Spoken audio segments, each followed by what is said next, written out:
So one of the things that we spoke about was building our own LLMs or models within India. We've been working on AI models for a while, actually, and what we felt is that there is a logic and reasoning is pretty much common. Like if I want to take on, let's say, uh, science, math, those are pretty much common across the world, right? There is customizing it for India is going to be a different strategy. But typically, where we are very different is the knowledge that we have, right? It could be Ayurveda, it could be languages that we have. These are some of the focus areas where the open source models probably lack, and that is one of the reasons we can surely build these as layers. And the approach that we would definitely recommend is to not look at one single model that has got everything built into it. So this is going to be a set of models, a set of agents which will have like a chain of thought where it passes on between these to come and deliver a specific service. So that way, what happens is the hallucinations, which has been one of the biggest problems with AI, can be extremely low, right? And it can become also extremely cost effective and hence scale. Because one of the problems that we had seen with, I do a lot of consulting with some companies, they did build an application using AI and then to just realize that what they were doing manually was costing them, let's say, 100 rupees per application that they were processing, ended up costing about 300 with AI. Because of the way that they had built it and the way it was consuming GPU time in terms of tokens. So this has to be thought through first before you can get on to big scale. And to one of the points he was making, which how do Indian companies fare in this? Because if you look at it traditionally, especially in the software industry, there were products and frameworks built outside of India, and we use them effectively, right? And most of the projects in GitHub, if you go take a deeper look at it, it would be on platforms like Gemini or SageMaker or Microsoft or one of those. Our own tooling and creating the base infrastructure is pretty limited because it needs a lot of money to be put in, and that development. Again, the people that you would find, though, even though we have quite a few people who are claiming to be AI engineers, but in reality, is a little different because I still find problems in actually hiring people because the correct kind of talent is hard to come by. Most of them who are available would be familiar with the tools which can be drag drop and build applications of that, but that does not lead to scale. And if you look at especially India, where we have so I was one of the architects for Finacle. I used to work in Infosys long back. That's something which has been running for almost about 30 years now, right? So the scale that comes in has to be engineered upfront. So the enterprise scale or the grade at which India needs this kind of scale, something which has to be thought before getting on to some of these things. One of the very interesting use case that we had done was in medical AI, and that was with one of the hospitals. It's also a university, it's a research place.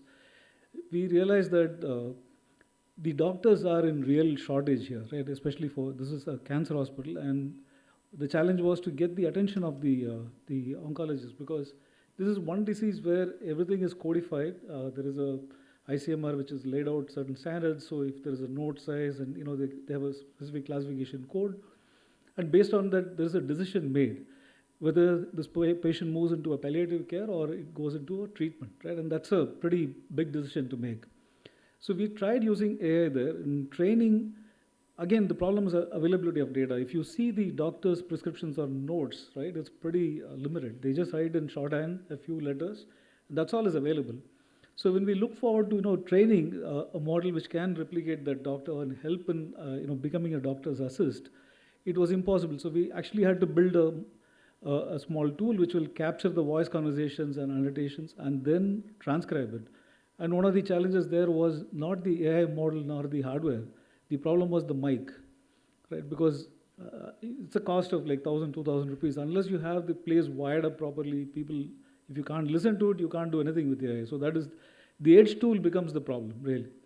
So that is where the crafting of these solutions has to be done very, very carefully. And I could think of AI in three different terms. One is the interaction layer, where the person can use the AI to interact, just like Abhishek Sinji said about somebody can just talk and open an account, or I'm a farmer and I can speak, let's say, Hindi or whatever local language. I could talk to the banking application and complete my transaction. I don't need to use an intermediary now, because by disintermediation, I can get rid of a lot of stuff, right? The second use case for this interaction layer would be, let's say, Madam was talking about the police stations doing certain things. Um, I've been into some cop stations for helping out somebody, and what I realized is when they write something in that FIR, right, it's not something which I can comprehend. I mean, I know pretty much to read, write, and I've been around for a while, but that legalese is very different. So the question is, can I just use AI to explain it to the person in the local language, right? A local language or in a very common way of speaking.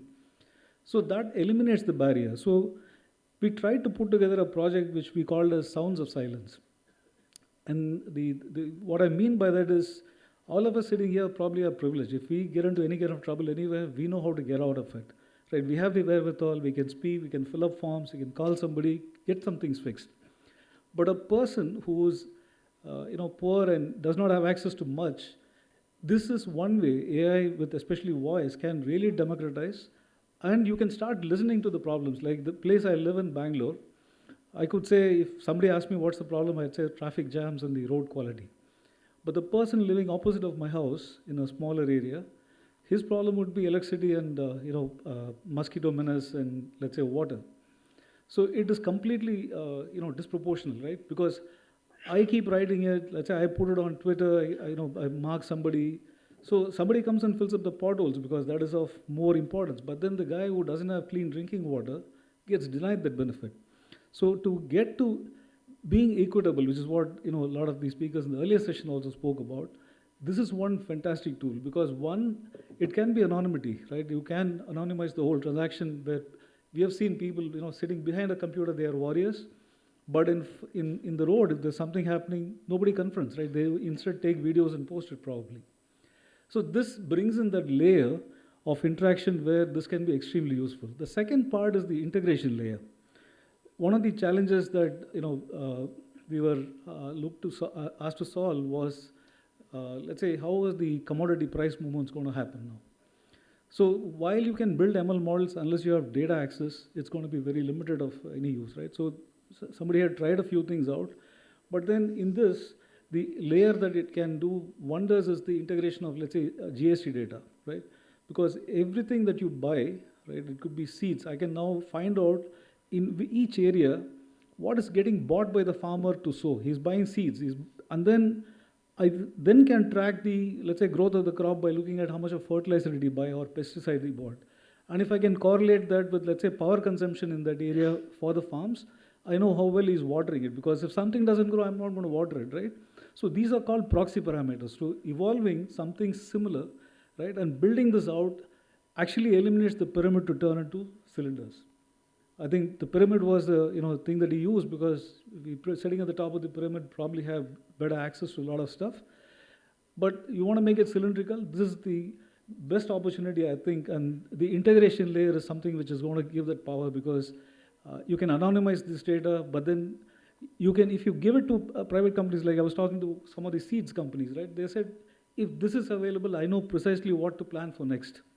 Because it cuts down their cost of moving stuff around, right, or making things available.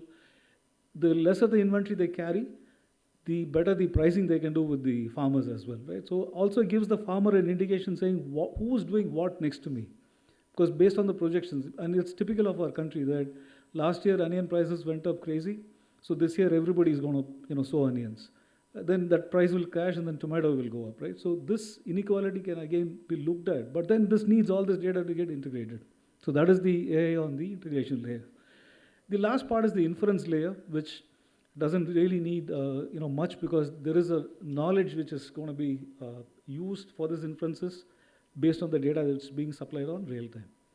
So that's pretty much what I wanted to talk about. Thank you very much.